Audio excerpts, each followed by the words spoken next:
Hi అండి. ఈరోజు అయితే కాకరకాయ ఫ్రై చేస్తున్నానండి. అనుకోలేదు కాకరకాయ చేయాలని. సడన్గా ఫ్రిడ్జ్ తీస్తే కాకరకాయ చూశాను. ఇంకా పనిలో పని దాన్ని తాళింపు పెట్టేస్తే బాగుంటుందని ఇది చేస్తున్నానండి. ఫస్ట్ అయితే తెల్లగడ్డ, కాకరకాయ, ఉప్పు వేసి బాగా ఫ్రై చేసుకోవాలండి. అంటే బాగా ఉడికిపోయేదాకా. నేనైతే ఇప్పుడు మూత పెట్టేసి ఒక 10-15 నిమిషాలు అలాగే ఉంచేస్తాను. అదైతే బాగా ఫ్రై అయిపోద్ది.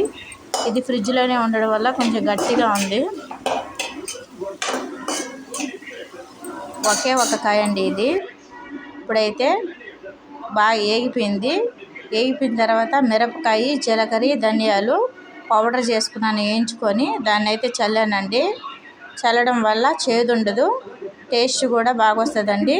ఇదైతే ముందుగా ప్రిపేర్ చేయించేసుకున్న పొడి. చూడండి, నచ్చితే లైక్ చేయండి, సబ్స్క్రైబ్ చేసుకోవడం మాత్రం మర్చిపోకండి ప్లీజ్. మీ కామెంట్ అయితే మాకు తెలియజేయండి. బాయ్.